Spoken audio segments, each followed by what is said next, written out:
Ainda todos estão escutando, né, depois desse som, né? Tudo bem. Obrigado, pastor. Boa noite a todos. Uma alegria estar aqui com os irmãos. Tenho sido tremendamente abençoado de estar aqui com os irmãos. Minha esposa que está comigo, a Cristina. Esses dias atrás a gente estava numa outra igreja e alguém perguntou assim: e as suas crianças ficaram com quem? Né? Eu falei assim: olha, depende, os netos, né, com os pais deles, né? Os nossos filhos é tudo casado, né? Eu não sei se eles olharam para minha esposa e acharam que ela era novinha demais para ser bobozinha, porque para mim certamente não foi, né? Certamente não deve ter sido isso. Mas nossos filhos, nós são casados, têm filhos, 2 filhos, 5 netos, né? Estamos esperando aí na torcida pelo 6º neto, né? A minha nora está ali relutando, né? Quem sabe, mas nós somos muito abençoados por Deus, pela família que Deus tem nos dado. E a Cristina está comigo, nós somos casados há 35 anos, eu sou de Batatais, próximo daqui, eu estava dizendo, né? Meu sobrenome é Antônio Cupim, e aí na região de Batatais tem um monte de cupim, né? Tem cupim por aí também, né? Inclusive nas churrascarias boas por aí, mas é cupim, né? Um sobrenome italiano. Eu sou dali, a Cristina não, minha esposa é de Alpinópolis, região de Minas Gerais, próximo a Passos, e ela foi estudar na minha cidade, né? Foi fazer um curso de faculdade em Batatais, e aí ela foi para a minha igreja e caiu na rede, e aí, né, nós oramos. Ela chegou na igreja, a oração dela era por um rapaz morrendo, alto, de olhos verdes, né? Ela teve que aceitar o resto que aconteceu depois, é claro. Naquela época era magrinho, né? Pesava 65 quilos, e eu segurei isso, deu tempo para a gente casar e tal, depois deslanchou. Nós somos casados esses anos todos, Deus tem nos abençoado, e eu sou feliz. E nesse mesmo tempo, assim que nós nos casamos, namoramos 3 anos, naquele mesmo mês que nós nos casamos, fui ordenado pastor, e Deus tem me dado o privilégio de servir, né, sendo pastor, nos ministérios que eu passei, pastoreando por 4 igrejas. 2 delas, Deus teve o privilégio de que eu iniciasse essas 2 igrejas. Essa atualmente, eu estou em São Bernardo do Campo há cerca de 20 anos. Essa igreja que eu estou pastoreando, a Igreja Batista Independente, em São Bernardo do Campo, Grande São Paulo, nós a fundamos há 14 anos aproximadamente, e é lá que nós estamos servindo ao Senhor. Meus filhos, netos, todos estão juntos, né? E eles apoiam tremendamente na obra do Senhor. Então eu sou abençoado pelo Senhor, pelo privilégio de servir. Bem, agradeço ao pastor Alexandre, né? A gente tem dado boas risadas com os irmãos também, né? O irmão Michel, a Gabriela, que tem nos hospedado, né? Eu reclamei da hospedagem porque falaram que eu só podia ficar 2 ou 3 dias, né? Eu falei só podia se eu ficasse pelo menos uma semana, né? Segunda-feira tem que, né, estar por lá, mas eu louvo a Deus pelos irmãos, pela gentileza que tem nos recebido, muito agradável, né? Toda hora quer levar a gente para comer, toda hora, assim vai piorar tudo que eu estou tentando fazer, né? Mas estou tentando segurar, né? Mas eu espero que a gente passe os dias não só comendo, né? Mas tem sido uma bênção também. Então, obrigado aos irmãos, fico feliz dessa igreja, de conhecê-la um pouco mais. Eu estive aqui recente, logo que teve aquela conferência da MPID, eu vim apenas para assistir, aí foi uma grande oportunidade para conhecer os irmãos. Muito bem. O pastor disse que eu falo rapidinho, né? Tem hora que eu falo mesmo, né? E eu espero que você não durma. Tem hora que eu falo alto também, espero que com isso você não durma. Nessa noite eu quero falar em João capítulo 9, versículos de 1 a 5. João capítulo 9, vamos ver os versículos de 1 a 5. O pastor falou que eu podia pegar 1h30, mas eu falei para ele que não, né? Só de 2 horas para frente, né? Brincadeira. Eu sei que se eu fizer isso, eu vou ficar sozinho aqui, e quem for fechar a igreja, eu espero terminar bem antes disso. Não, porque por favor, não durma, dá uma chance, né? Só vou ficar aqui até amanhã-noite, então me dê uma chance, tá bom? João capítulo 9, versículos 1 a 5, diz assim a palavra do Senhor.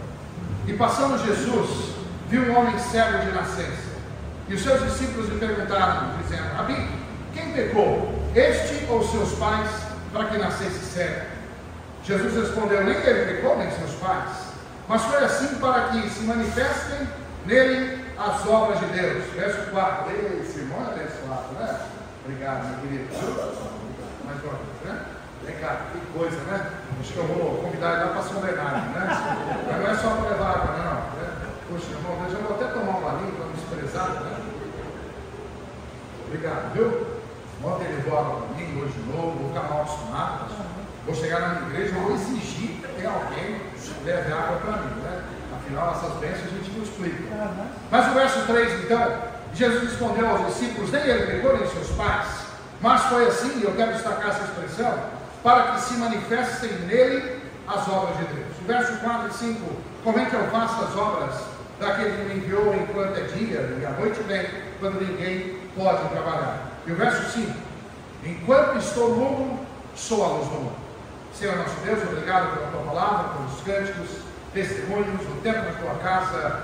Eu rogo ao Senhor Deus que o Senhor abra os nossos corações, nos dê a compreensão pelo teu Santo Espírito, para que saiamos daqui abençoados, desafiados pelo Senhor. Que o Senhor abençoe esta igreja, que o Senhor desafie todos nós, e que nessa conferência de missões, o Senhor Deus seja lembrado, glorificado em todas as nossas vidas.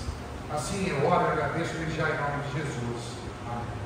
A mensagem dessa noite chama, o título dela é exatamente essas palavras que eu fiz menção, destaquei no versículo 3 no final dele. E aí eu, transcrevendo, e a mensagem, o título dela é Manifestando as Obras de Deus. Manifestando as Obras de Deus. O evento que é tratado aqui no capítulo 9 de João, é um evento bastante conhecido, é aquele em que os discípulos estão com Jesus, chegando à porta do templo ali em Jerusalém, e ele então chega e os discípulos interrompem Jesus, Senhor, esse homem que está aqui, cego, mendigo, ele está aqui por quê? Ele pecou, os pais dele, tentando compreender a origem daquela circunstância. E então o Senhor Jesus diz, não tem nada disso, não é por causa do pecado. E essa expressão do versículo 3 chama a atenção, e chamou a atenção daqueles homens, quando Jesus disse, ele está assim, ou está assim na circunstância, para que se manifeste nele as obras de Deus. Bem, a partir daquele momento, aquele homem, a história, o foco dessa noite não é sobre a história, diretamente sobre esse homem cego.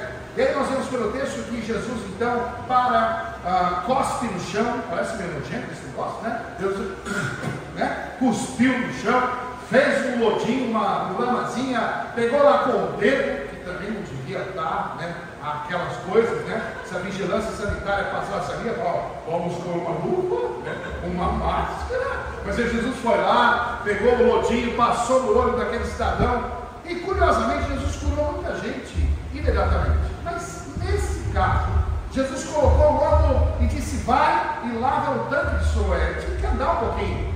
Eu estive, como eu disse há pouco ontem, nós estivemos visitando Jerusalém esses dias atrás, lá em Israel, e graças a Deus nós chegamos antes das bombas, nem trouxemos bomba de lembrança, de souvenir, deixamos todas lá, lamentavelmente, claro. Chegamos na quarta, no sábado, explodiu tudo, fiquei muito triste, mas estivemos lá, e eu estive na região do templo, estivemos lá no tanque de Siloé, hoje está em reformas, e a distância é razoável, ou seja, não é tão pertinho, e Jesus fala, vai lá e lava e volte mesmo. Jesus podia curar naquela hora, mas isso não é o caso agora da história. O fato é que aquele homem foi, voltou vendo, e logo aqueles que perseguiam Jesus, os fariseus, pressionaram aquele homem, interrogando, instigando para que ele dissesse a respeito do Senhor Jesus. Na verdade, o problema daqueles fariseus nem era aquele homem cego, mas certamente o Senhor Jesus.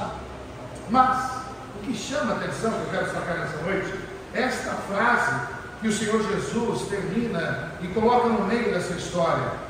Ele foi assim para que se manifestem as obras de Deus. Jesus queria ensinar aqueles discípulos muito mais do que a atenção àquele homem. Jesus queria que os discípulos compreendessem que todas as circunstâncias da vida precisam ser para a glória de Deus. Amém?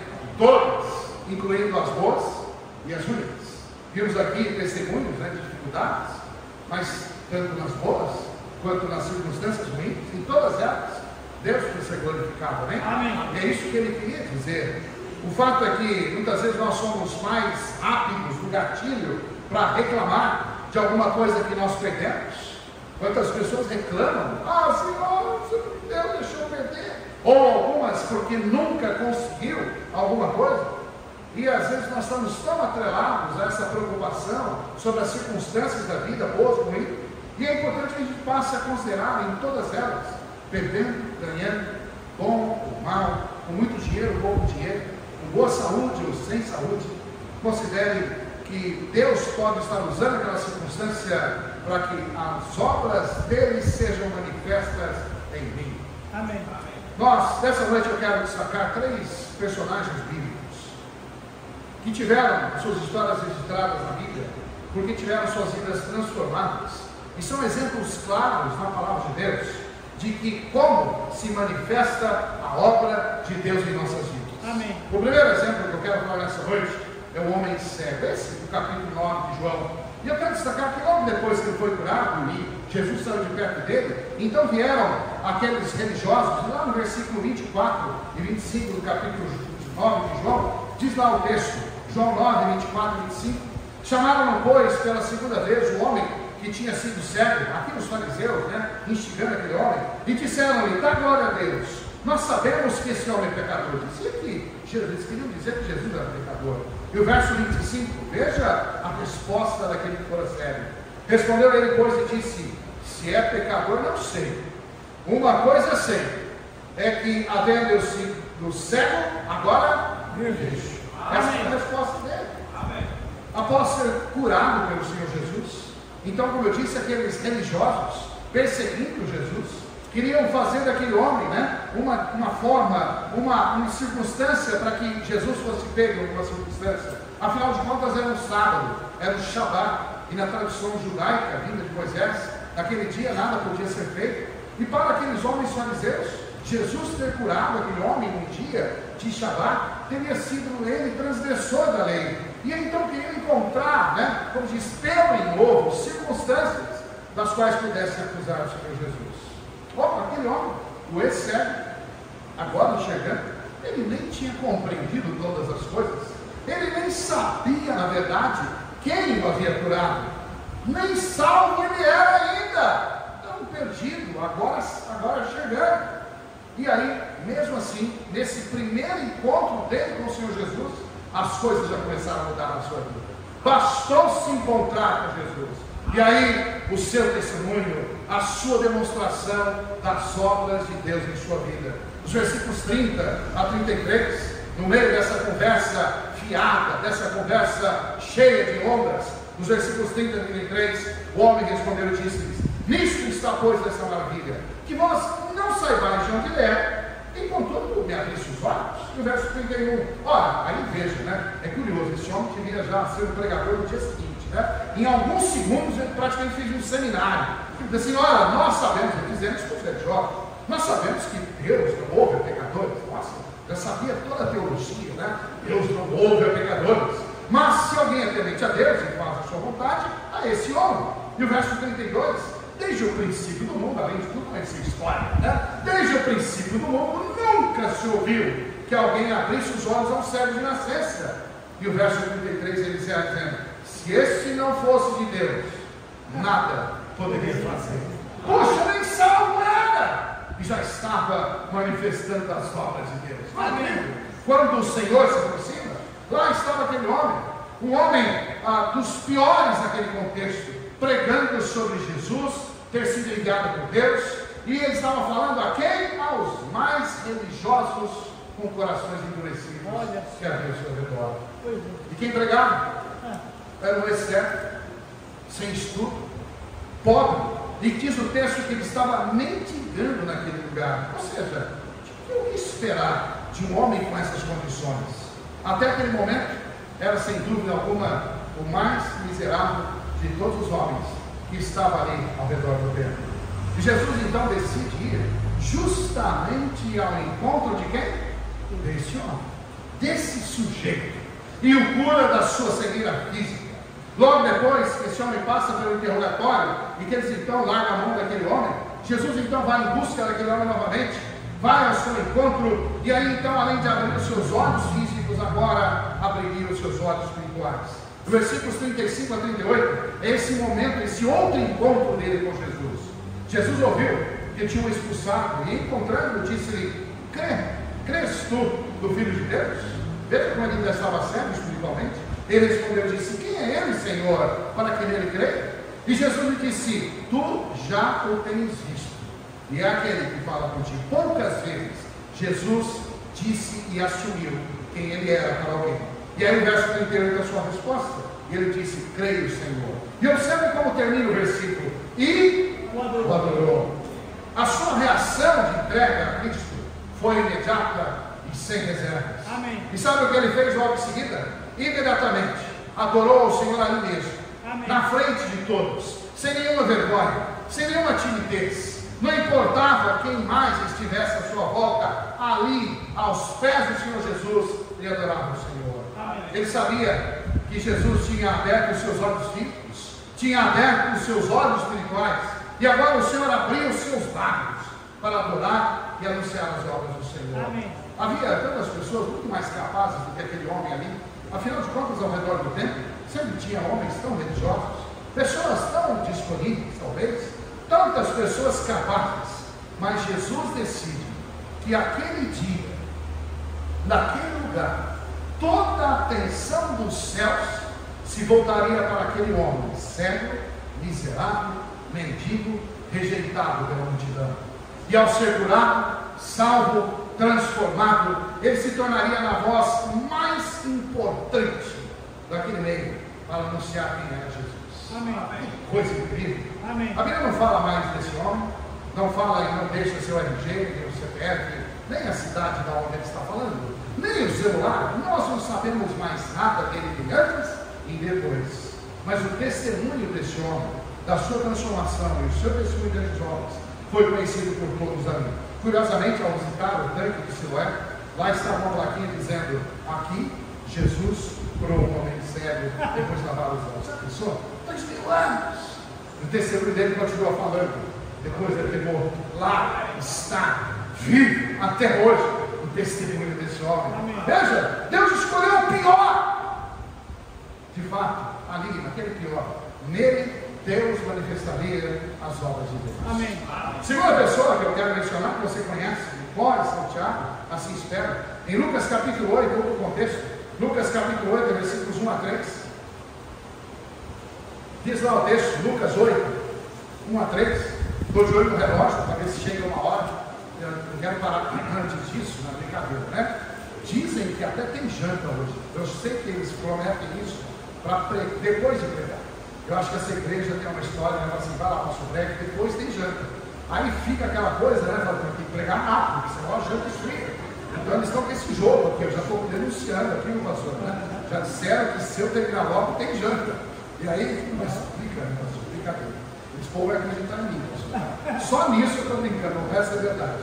Lucas 8, 1 a 3, diz assim: e aconteceu depois disso, que andava de cidade em cidade, de aldeia em aldeia, pregando e anunciando o evangelho do reino de Deus, e os 12 iam com ele. E algumas mulheres, eu quero fazer menção aqui no versículo 2, algumas mulheres que haviam sido curadas de espíritos malignos e de enfermidades. Maria, chamada Madalena, da qual saíram 7 demônios. E Joana, mulher de Cusa, procurador de Herodes, e Susana, e muitas outras, que o serviam com seus bens.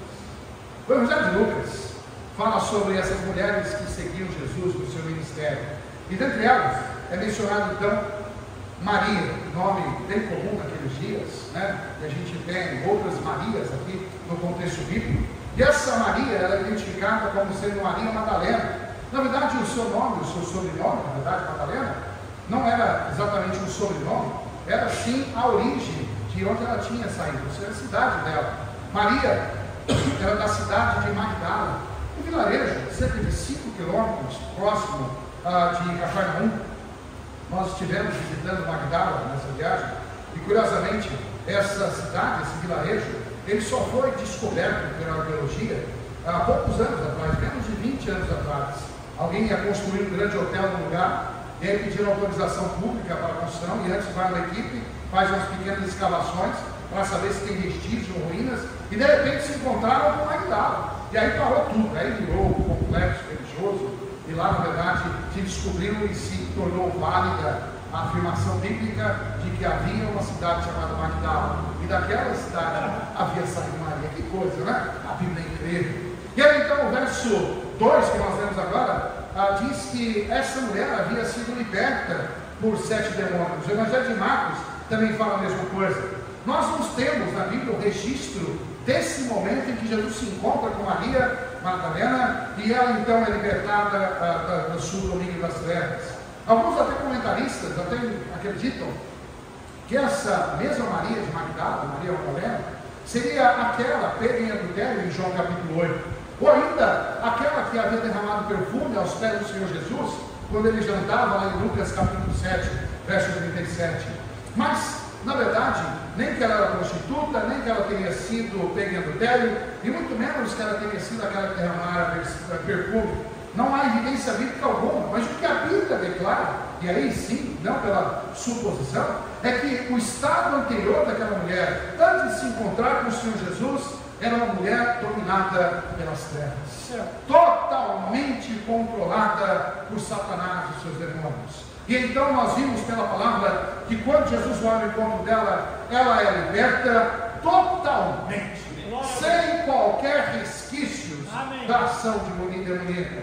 A vida dela é radicalmente transformada e mais, não apenas salva, mas ela se torna uma seguidora do Senhor Jesus como poucos. E aliás, genericamente, como poucos, tanto homens quanto mulheres, poucos seguiram Jesus como aquela mulher. O verso termina aí no versículo 3, dizendo que ela não só apenas havia sido transformada, não apenas seguia Jesus, mas ela também usava os seus bens para abençoar o ministério do Senhor Jesus.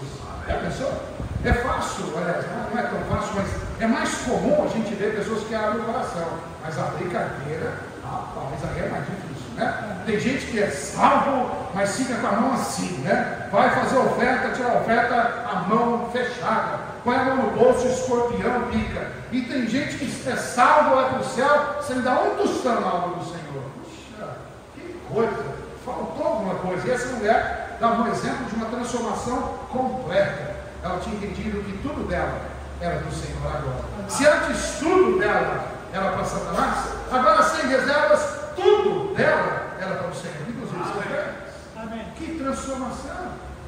A sua fé era tão verdadeira, tão genuína. Lembra quando Jesus foi crucificado, Pedro fugiu, negou Jesus, né? E os outros discípulos fugiram? Em João capítulo 19, verso 25, veja comigo esse versículo. Enquanto todos fugiram, enquanto todos estavam longe do Senhor, quando Jesus foi colocado na cruz, João 19, 25 diz assim: e junto à cruz, João 19, 25, e junto à cruz de Jesus estava a sua mãe, que era a irmã da sua mãe, Maria, mulher de Clopas, e Maria Magdalena. Até Pedro tinha fugido, todos estavam lá, mas a fé dessa mulher era genuína. Ela estava aos pés da cruz do Senhor Jesus. Diz a Bíblia, curiosamente, a Maria Magdalena é mencionada 14 vezes no Novo Testamento, e sempre com um aspecto importante. Em Marcos capítulo 15, 47, no meu texto, diz o texto que ela acompanhou, depois de Jesus ser tirado da cruz, ela acompanhou onde o corpo do Senhor Jesus seria posto. Também, em Mateus 27, 61, diz o texto que Maria, depois que Jesus foi colocado no sepulcro, ela se assentou de frente do sepulcro por algum momento. Veja, ela seguiu Jesus mesmo depois de morto. E aí nós sabemos que depois ela tem ido para casa ao amanhecer do primeiro dia. Lá estava Maria Magdalena buscando o corpo do Senhor Jesus, ainda um tanto quanto incrédula quanto à ressurreição, mas diante de tanta dedicação, ela foi a primeira pessoa com a qual Jesus falou após a ressurreição. Amém. Lá no jardim, a primeira pessoa com quem Jesus falou, lá em João capítulo 20, versículos 15 a 16. Veja comigo, João 20, versículos 15 a 16. Eu vou lendo enquanto você vai abrindo aí a sua Bíblia mágica. João capítulo 20, versos 15 a 16. Disse-lhe Jesus: mulher, por que choras? Quem buscas? E ela, cuidando que era o jardineiro, disse-lhe: Senhor, se tu levaste, dize-me onde o puseste, e eu levarei. Ela queria preparar o corpo e balsamar, cuidar do corpo do Senhor Jesus, ainda não crendo que Jesus havia ressuscitado. E aí o verso 16. O verso 16. O verso 16. Disse-lhe Jesus, apenas isso: Maria. Que coisa, né? Disse-lhe Jesus: Maria. Apenas isso. Não disse mais nada. Disse apenas Maria. Ela voltando-se e disse-lhe: Rabone, que quer dizer mestre. Amém. Confusa, chorando. Tudo mudou quando Cristo a chamou pelo seu nome. Amém. Já imaginou? Amém. Jesus chegar, Alexandre. Amém. É a pessoa que coisa, né? Quando Deus chega, ele fala pelo próprio nome. Glória. De fato, as ovelhas conhecem a voz do seu pastor, como diz João, capítulo 10, versículo 27. Também foi Maria Madalena a primeira pessoa a ser comissionada pelo Senhor Jesus para ir e anunciar que ele havia ressuscitado. A primeira pessoa a ser comissionada para dizer que Jesus havia ressuscitado foi Maria Madalena. Em João capítulo 20, verso 17, versículo seguinte, disse-lhe Jesus: não me detenhas, porque ainda não subi para meu Pai, mas vai para meus irmãos e diz-lhes que eu subo para meu Pai, vosso Pai, meu Deus e vosso Deus. Foi a primeira pessoa, entre os homens, entre as mulheres, ela foi a primeira com a qual Jesus conversou e a primeira para quem Jesus disse: vai e fala de mim. Amém. Antes, uma vida totalmente destruída, perdida nas trevas, dominada por Satanás, não tinha liberdade, não tinha futuro, não tinha qualquer perspectiva. Mas a obra de Deus em sua vida foi tão grande que havia transformado aquela mulher numa serva dedicada, generosa, fiel e disponível. Glória a Deus. Puxa, que coisa! Amém. O Senhor foi ao encontro, da mesma forma como foi com aquele servo. Ele foi ao encontro da pior pecadora que havia ali ao redor, a mais terrível. E Deus a transformou na serva mais fiel e comprometida dos seus dias. Ninguém foi tão fiel e tão comprometido com o Senhor Jesus como foi Maria Madalena. Maria Madalena manifestou as obras de Deus em sua vida. Terceiro e último exemplo, deixa eu ver, ainda não deu uma hora. Lucas capítulo 8 também, versos 26 a 27. Veja o capítulo 8 de Lucas. Lucas 8, verso 26. Diz o texto: e navegaram para a terra dos Gadarenos, que está de fronte da Galiléia. E quando desceu para a terra, saiu ao encontro vindo da cidade um homem que desde muito tempo estava possesso de demônios, e não andava vestido, nem habitava em qualquer casa, mas nos sepulcros. Jesus saía de Cafarnaum, após atender uma multidão, ensinar, curar pessoas, enfermos. E aí então, quase que atropelado pela multidão que o cercava naquele momento, ele pediu aos discípulos que colocassem no barco. E ele então subiu no barco, e dali Jesus disse assim: vamos para o outro lado. Que coisa, vamos para o outro lado. Já no horário não muito conveniente para atravessar de barco o mar da Galileia ou o lago de Quinerite. A Cristina e nós tivemos esse mar da Galileia, nós andamos de barquinho no mar da Galileia, né? Não tinha Pedro, Tiago e João de barquinho, mas tinha muitos pastores. E lá nós estávamos cruzando o mar da Galileia. Eu não vi essa tempestade naquele momento, graças a Deus, que já estamos aqui, nem a tempestade, nem as bombas, ufa, né? Mas vimos, enquanto aquele barco andava pelo mar da Galileia, aquelas sombras que o barco fazia. E aí eu olhando aquelas sombras, eu pensei assim: no dia de Jesus, essas sombras foram muito maiores. E eu pensei assim: eu que não sei nadar, mas o pastor Alexandre que também não sabe, seria terrível. E ali estava Jesus no meio daquele barco, indo para o mar, atravessando o mar da Galileia, dizendo: vamos para o outro lado. Do outro lado do mar da Galileia, hoje é a Jordânia, uma região, portanto, não israelense. Jesus tinha vindo para os judeus, para os israelenses. E aí naquela noite, naquela tarde, dizia Jesus: vamos para o outro lado, lá não tem povo nosso, vamos para lá. E aí no meio dessa viagem, no meio da travessia, aquela grande tempestade assusta os seus discípulos. E Jesus então apenas se levanta e diz: ô mar, ô vento. E aí assustados dizem: quem é esse? Ainda não compreendiu que até o mar e os ventos obedecem? E tudo quietinho, continuaram a travessia. E diz o texto que quando eles chegaram ao outro lado da margem das terras de Gadara, saiu ao seu encontro um homem endemoniado, que nós sabemos, alguns evangelistas falam dois. Jesus então repreende aquela legião de demônios que dominava aquele homem, liberta aquele homem de tanto sofrimento, até aquele momento, antes de encontrar-se com o Senhor Jesus, diz os evangelhos que ele vivia nos sepulcros, vivia escondido, dominado, desprezado socialmente, ferido por dentro e por fora. O evangelho de Marcos capítulo 5, versículos 3 a 5, ele dá alguns detalhes.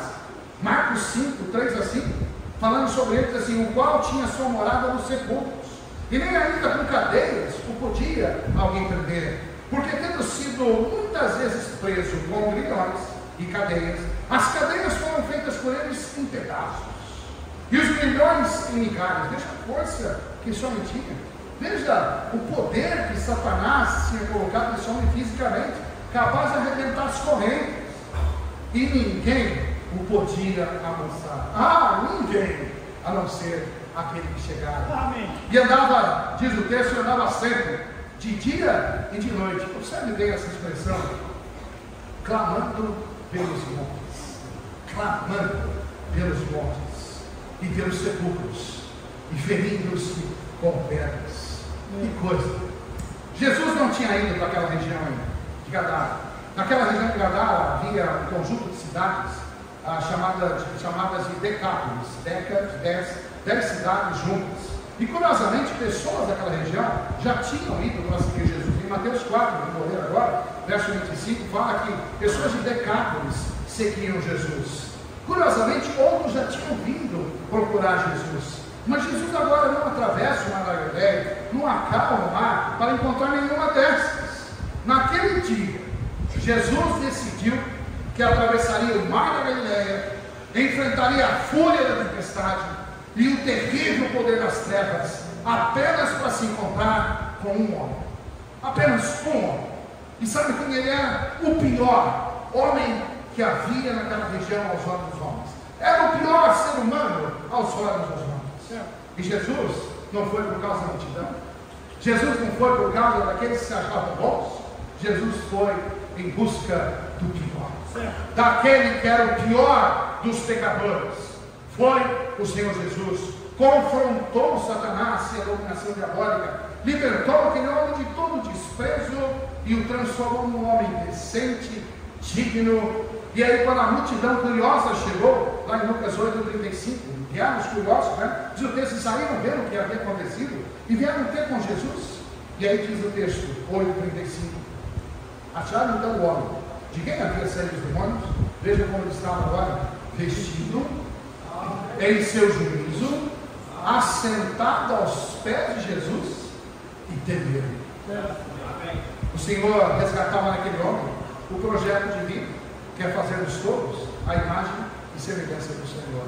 Agora aquele homem estava nele sendo resgatado o projeto inicial do Senhor. Agora aquele homem liberto, salvo, adorava ao Senhor e ainda dizia: Senhor, deixa-me seguir. Certamente seria muito mais fácil para ele: Senhor, deixa eu embora de Serrano. Todo mundo já sabe que eu sou, né? Já sabe que eu sou terrível, já sabem tudo sobre mim. Senhor, deixa eu embora os Decápolis, deixa eu embora, deixa eu segui-lo, eu quero ficar perto do Senhor. Certamente ele ia evitar muitos questionamentos, muitos julgamentos. Mas, curiosamente, enquanto para muitos Jesus disse: segue-me, esse Jesus disse: não, você vai ficar aqui. Senhor, eu tenho que ficar? Sim, Jesus falou: você vai ficar. E aí, versos 38 a 39, e aquele homem de quem haviam saído os demônios rogou-lhe que deixasse estar com ele. Mas Jesus o despediu, dizendo, verso 39, torna para a tua casa e faz o quê? Conta quão grandes coisas te fez Deus. Amém. E sabe como ele respondeu? E ele foi apregoando por toda a cidade quão grandes coisas Jesus lhe tinha feito. Aquele homem seria o primeiro missionário enviado pelo Senhor Jesus em terras gentias. O primeiro homem a se tornar um missionário fora do território de Israel. E ele tinha uma grande mensagem para contar. Ele tinha mensagem para contar: antes eu era assim, depois de Jesus, este sou eu. E o seu testemunho da transformação do Senhor impactaria muitas vidas. Alguns estudiosos entendem que esse homem, a partir dele, muitos foram convertidos naquela região. E curiosamente, a primeira igreja de Cristo foi fundada justamente naquele lugar. Eu estive com a Cristina naquele território, depois lá na região da Jordânia, e há um parque nacional chamado Parque Nacional de Cursas. E hoje lá algumas ruínas. E lá tem algumas ruínas de igrejas bizantinas construídas já alguns séculos depois. Mas historicamente se coloca, e ali foi o momento onde o de Jesus encontrou este homem, E ali, historicamente, se dizia que foi a primeira igreja do Senhor Jesus construída a partir da pregação desse homem. Não imaginou? Jesus foi em busca do pior, do maior de todos os pecadores. Sim. E o transformou no melhor da sua região, o céu. Amém. Aquele homem manifestou as obras de Deus em sua vida. Concluindo, sabe o que essas três histórias têm em comum? As três histórias têm muita coisa em comum. A primeira coisa em comum é que os três foram alcançados e transformados pela obra de Deus. Foi Deus quem mudou tudo. Amém. Foi Deus quem chegou. E é por causa do Senhor que a vida dessas pessoas passou a ser diferente. Amém. E os três têm esse ponto em comum. Todos os três foram totalmente transformados com uma ação do Senhor. Certo. Segunda coisa que eles têm em comum: os três se tornaram tão gratos, que decidiram servir ao Senhor com suas vidas. Amém. A gratidão não só isso. Quando a gente sabe quem nós éramos e o que Jesus fez, isso nos deve fazer grato. Amém. A terceira questão que nós vemos em comum nessas três histórias é que os três receberam do Senhor a mesma missão, a ordem de anunciarem e manifestarem as obras de Deus através de suas próprias vidas. Amém. Quando Jesus estava naquele homem, naquela conversa com o cego ainda, lá em João 9, Jesus dizia, antes que tudo isso acontecesse, Jesus alertava os discípulos que a noite viria, quando ninguém mais poderia trabalhar. Ao dizer isso, ele não estava dizendo apenas sobre a noite, o sol e a lua, mas ele dizia sobre o fato de que tempos difíceis viriam, que tempos imprevisíveis viriam. Nós estamos vivendo dias imprevisíveis. Vemos guerras em todos os lugares. Fala-se sobre a guerra da Ucrânia, agora essa paisagem saiu de cena, e agora a guerra em Israel tomou o lugar de toda a mídia. Mas tantas guerras acontecem nesse momento. Ao mesmo tempo, o mundo está num grande colapso. Vivemos um colapso da economia. Já se prevê que, em virtude dessas guerras, principalmente Israel, dada a importância econômica que Israel tem na sua estrutura, que o mundo sofrerá danos na sua previsão econômica. No país, nosso Brasil, já se fala em queda de arrecadação, diminuição do PIB, aumento do dólar, em virtude da guerra lá do outro lado, em Israel. Vemos o colapso da natureza, dias cada dia mais quentes. Parece que o sol se aproxima da terra, dias destemperados, não chove, seca em algumas regiões que não havia, circunstâncias tão diferentes nos direitos sociais, na liberdade das pessoas de ir, vir, fazer, vestir, não vestir e fazer o que quiserem. Nas questões políticas, vivemos um tempo de tanta imprevisibilidade que é mais ou menos a noite está chegando. E é certo que não nos resta muito tempo antes que venha o fim, que Cristo volte e traga julgamento sobre esse mundo perverso. Verdade. Enquanto isso, enquanto Ele não vem, o que faremos nós? Em contraste com a noite que chegava, Jesus responde sobre si mesmo aos seus discípulos, no verso 5 de João 9: enquanto estou no mundo, sou a luz do mundo. Amém. Jesus nos deixou desse mundo como luz. Luz em dias em que as trevas são cada vez mais densas. É verdade que alguém vai dizer assim: mas pastor, eu talvez seja a pessoa mais simples dessa igreja ou dessa cidade. Talvez eu seja a pessoa mais incapaz, mais miserável, pecador e com muitas limitações. Eu vou confessar um pecado. Eu sou muito tímido. Pastor da rindo, né? Você que está rindo. Acho que ele é mais meu amigo, né? Eu falo isso, claro, minha esposa ainda não acreditou. Nesses 38 anos juntos, eu falo que eu sou tímido, ela não acreditou, né? Até hoje, meus filhos dão risada, eu falo que eu sou tímido. Mas na verdade, eu sempre fui muito tímido, né? Tinha dificuldade de comunicar. A minha primeira vez que eu preguei, aos 13 anos de idade, no encontro numa casa, foi uma vergonha tão profunda, que eu encostei numa parede e falei assim: nunca mais vou fazer esse troço. Passei tanta vergonha, eu não levo jeito para isso, não vou dar conta.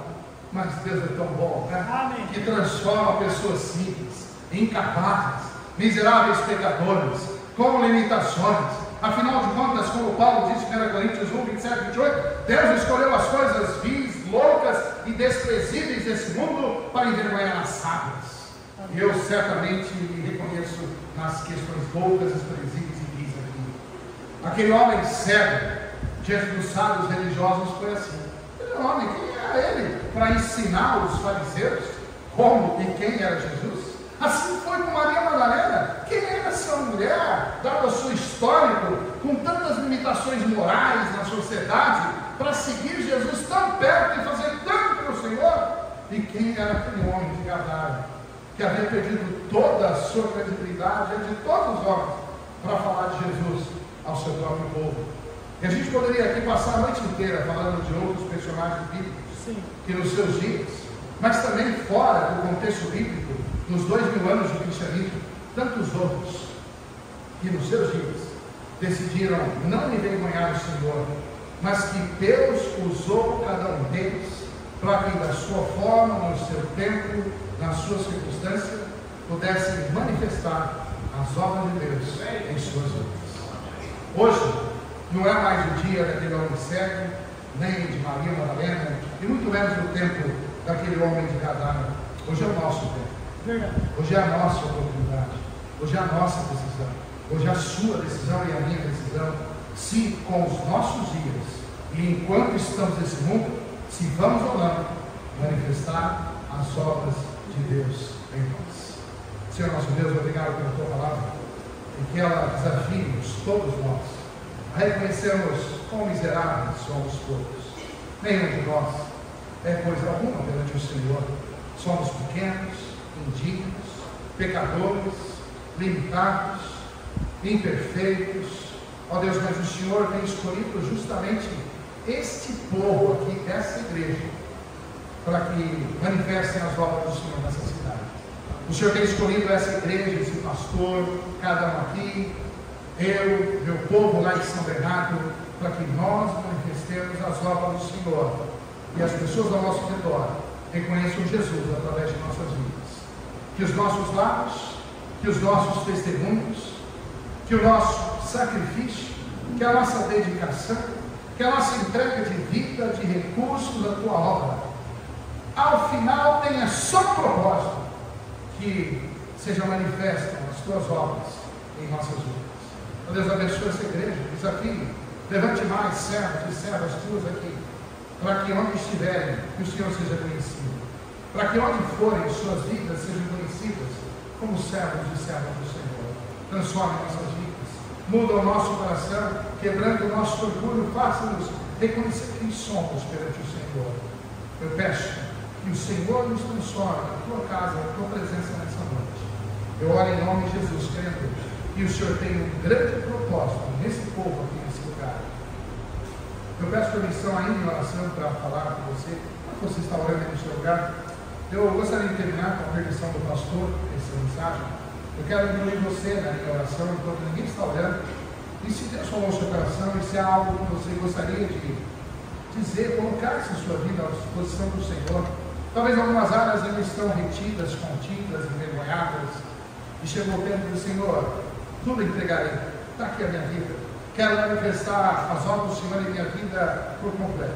Eu me entrego ao Senhor, seja para servir aqui, seja para ser missionário, missionária em algum lugar, longe daqui, mas a minha vida está aqui, nas tuas mãos. Eu me coloco à sua disposição. Se você coloca o seu coração, levante a sua mão. Eu quero orar por você. Amém. Amém. Amém. Deus te abençoe. Amém. Deus te abençoe. Amém. Mas, pastor, olha por mim. Aqui está, Senhor, a minha vida. Eu quero manifestar as obras do Senhor no meu coração. Amém. Deus te abençoe. Que os homens vejam Cristo em mim. Amém. Eu entrego, Senhor. Senhor, eu quero louvar o Senhor por essas vidas, essas mãos corajosas, que resolvem, a Deus, diante do Senhor, darem mais um passo de dedicação de vida ao Senhor. O Senhor conhece cada história, o Senhor conhece os desafios, o Senhor conhece as dificuldades para lidarem com essa decisão, mas o Senhor é o Deus da vitória, o Senhor é o Deus que capacita, o Senhor é o Deus que transforma, o Senhor é aquele que é capaz de transformar o pior no melhor servo seu.